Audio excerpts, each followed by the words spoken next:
Eh bien, bonjour à toutes et tous.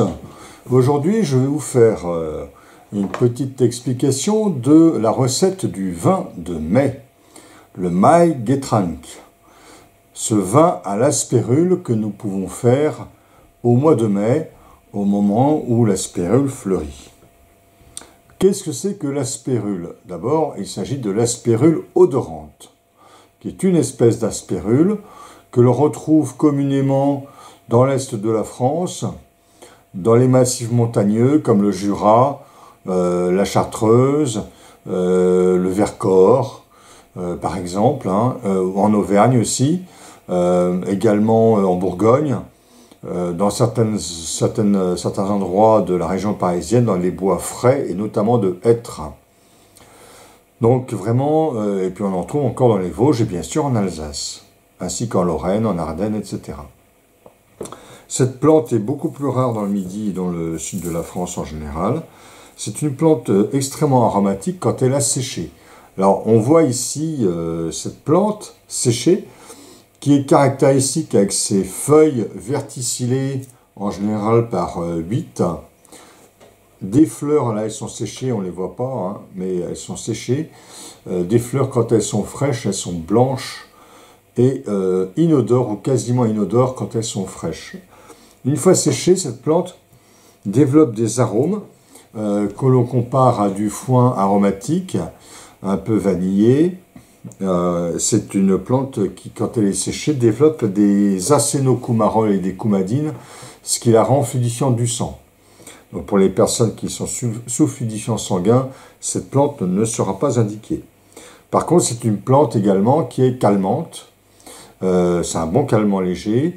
Et puis évidemment, comme c'est un fluidifiant du sang, pour les personnes qui risquent des thromboses, ça peut être utile en complément de leur traitement.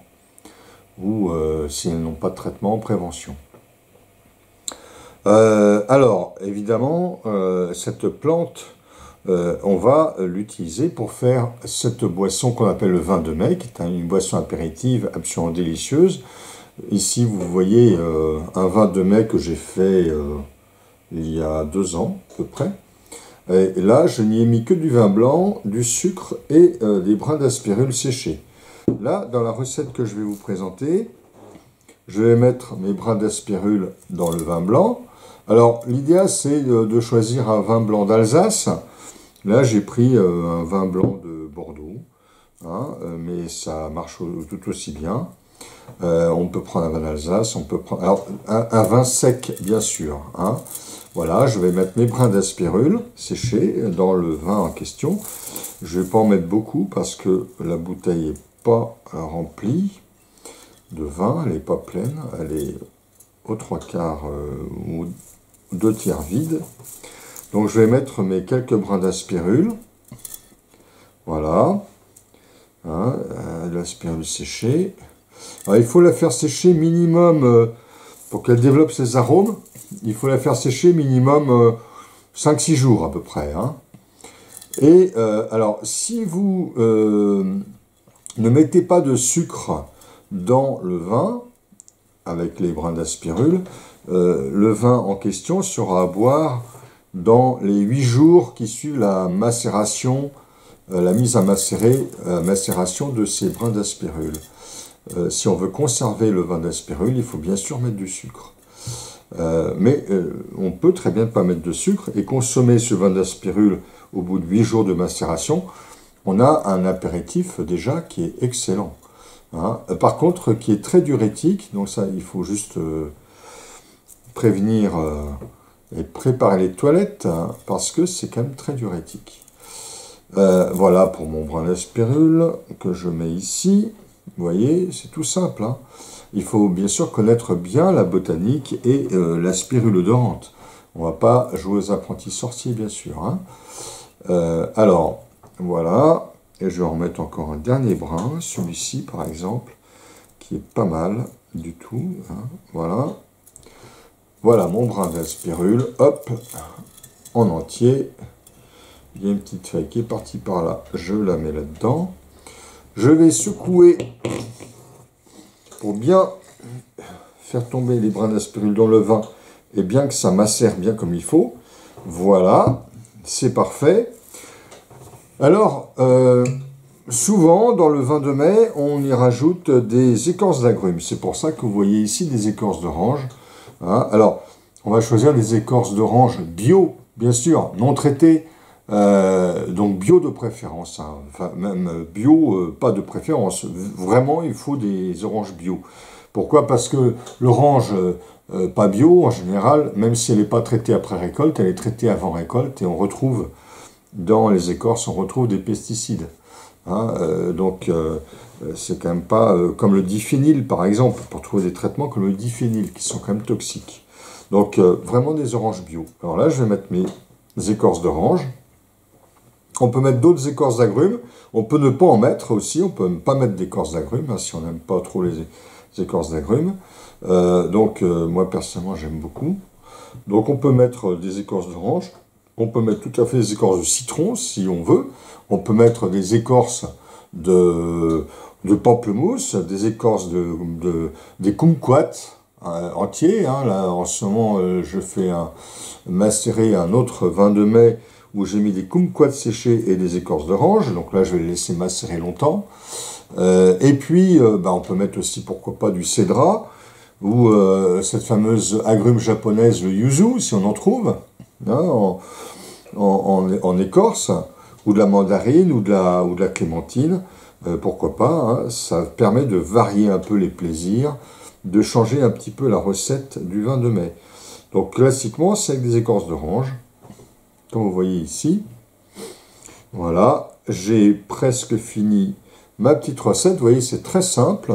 Ça permet d'avoir un apéritif absolument délicieux. Voilà.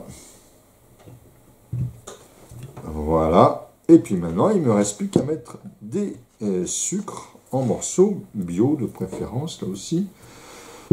Donc je vais en mettre pas énormément, je vais en mettre... là, on a à peu près ça de vin, avec la spirule et l'orange. Donc je vais mettre 5 morceaux. 10 morceaux. Voilà, pas tellement plus. Hein. Voilà, premier morceau. Alors, il faut vraiment faire attention parce que ça passe pas toujours très bien à travers le goulot, mais voilà. Sinon, si vous utilisez un entonnoir pour y mettre du sucre en poudre, eh bien, mettez à peu près la valeur de 5-6 cuillères à soupe de sucre en poudre à peu près. Hein. Voilà, donc je pense que j'ai bientôt fini, hein, à mon avis. Je ne vais pas tellement en mettre beaucoup plus. Voilà. Voilà. Je pense que là, j'en ai mis 6 ou 7, ça devrait suffire. Après, sinon, c'est trop sucré, c'est pas très bon. Alors, il ne me reste plus qu'à agiter bien. Voilà.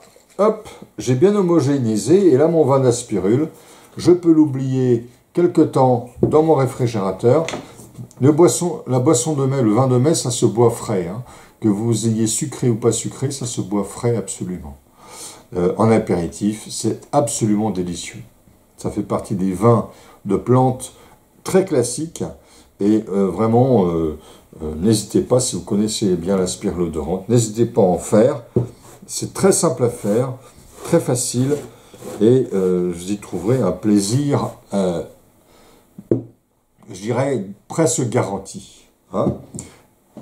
Alors, voici, j'ai fini mon fameux vin de mai. Là, ça, c'est celui d'il y a 2 ans. Vous voyez, des brins d'aspirule qui sont encore en macération dans ce vin de mai. C'est un vin de mai d'il y a 2 ans que j'ai fait dans du vin blanc. J'ai rajouté des sucres. J'ai pas mis d'écorce d'agrumes, ni d'orange, ni de autres agrumes. Et là, on va le goûter, là. Hein. Hein, on va le goûter, il doit être super bon. Hein. Un vin d'aspirule il y a 2 ans. Hein, alors, regardez-moi ça. Comme c'est magnifique. Hein. Voilà, voilà. Ça a une belle couleur quand même. Hein. C'est une très très jolie couleur. Et puis là, je vais vous le déguster. Il y a un arôme extrêmement agréable. Un peu vanillé. Un petit peu vanillé avec une note assez indéfinissable, une note un peu fleurie.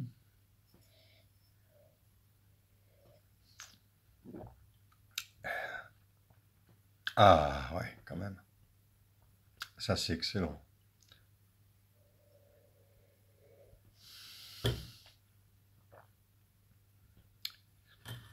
Et vous voyez ce qu'il vous reste à faire. Donc, si vous connaissez bien la spirule, il ne s'agit pas de jouer aux apprentis sorciers non plus.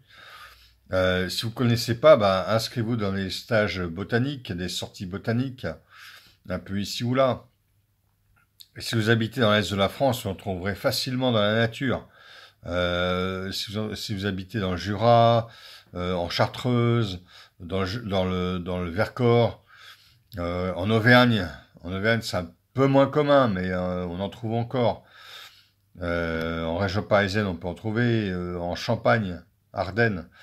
Après, plus on va dans le sud, moins on en trouve facilement quand même. Mais inscrivez-vous à un stage botanique ou une sortie botanique, vous en trouverez. Vous pourrez faire ce genre de préparation et vous régalerez. Hein, faites-en 1 à 2 bouteilles pour une année, pas plus. Hein, il faut quand même préserver la plante. Eh bien, je vous souhaite à très bientôt et dégustez bien les futurs vins de la spirule que vous pourrez faire. À bientôt, au revoir.